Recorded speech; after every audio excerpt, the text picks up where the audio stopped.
So use the structure to arrange your tracks and you will finish almost every project you start, guaranteed. It's bulletproof strategy. Song arrangement, yeah, that is something I know a lot of producers find very challenging, and I get that. Since this is a very crucial part of actually finishing songs, coming up with an idea is one thing, arranging a song and therefore also finishing a song something entirely different. If that sounds like you, I am here to help, because I know that feeling and I've been there too for a very long time. So make yourself comfortable, get something to drink, we are about to get started, and later I will show you an approach of arranging a song that will help you to finish every time you start a song, guaranteed.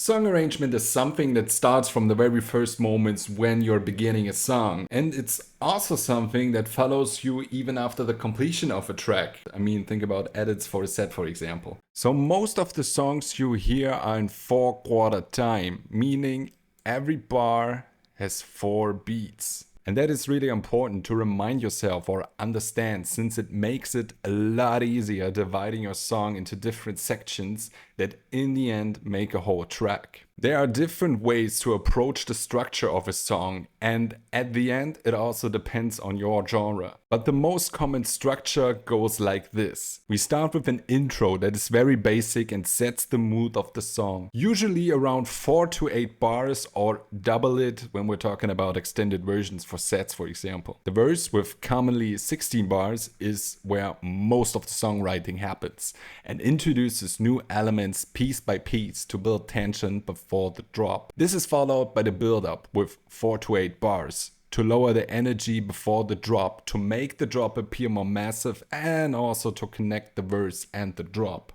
And then the drop, the hardest hitting part of the song with 8 to 16 bars. And in this point, the pattern somewhat repeats with some variations depending on the genre you're producing in. So there's either a second verse or also a break section that is much quieter than the rest of the song to calm down a little bit after the drop. I know it may sound corny, but think of it as a story you would like to tell. Just like your favorite show on Netflix. First, the characters and the environment are introduced before things get heated and tension is built. And your instruments are your characters, your sound design is your environment, and the drop is the big plot twist. And with that in mind, let's get into a practical example on how to tackle the arrangement of a song.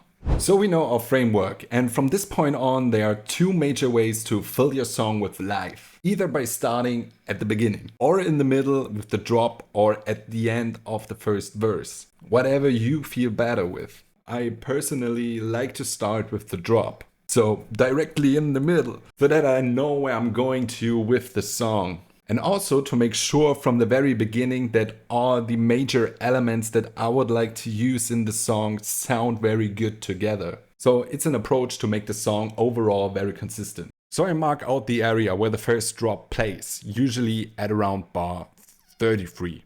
More or less. And by the way, if you're in FL Studio, you can press Alt+T to set a marker in your playlist. This helps you to structure your song. I often start by finding a kick that I like and place it on every beat within a bar. Next up is the bass line. And to showcase, I used a very common pattern for melodic techno here, for example. Then, of course, it depends on every song, so this is just an example, of course, but there should be more drums. I like to add a rolling head, for example. Or maybe also an open head. And of course, also a nice synth lead.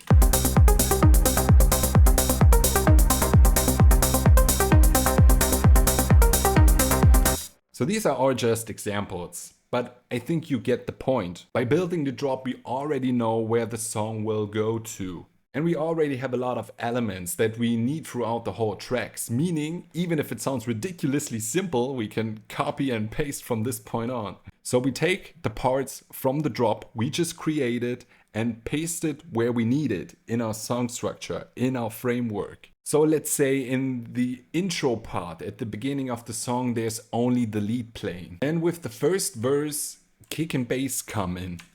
And halfway through the first verse, we want the open hat to start playing to build more tension. Of course, also the synth continues to play in this part.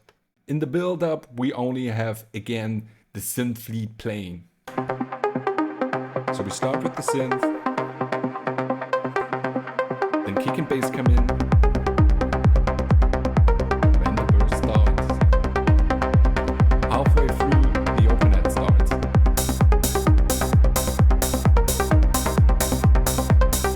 Build up only the synth, and then the drop, all the elements together.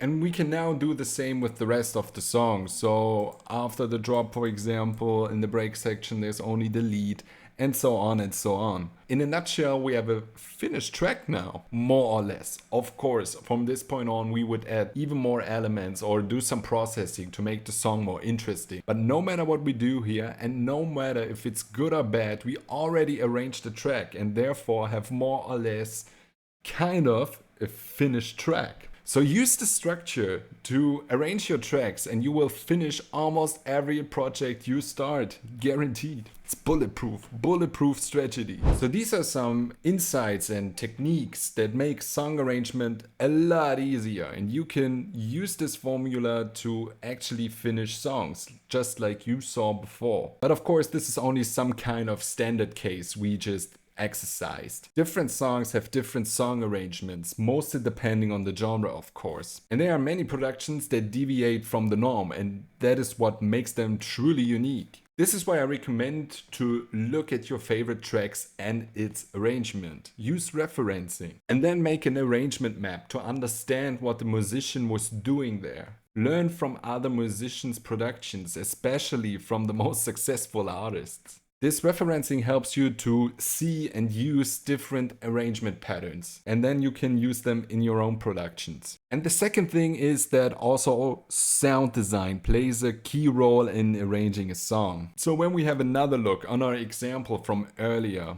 it is always important that you're not only thinking in different sections. It helps you with the framework, but it doesn't help you with the creativity.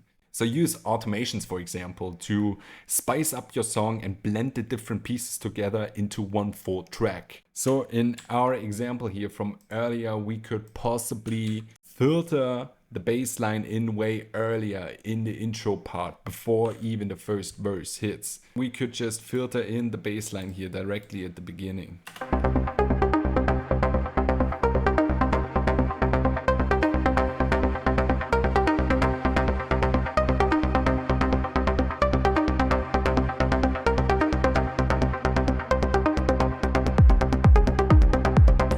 So this is also some kind of song arrangement that you should use in your tracks. Or we could start with the bass line and filter in the lead instead.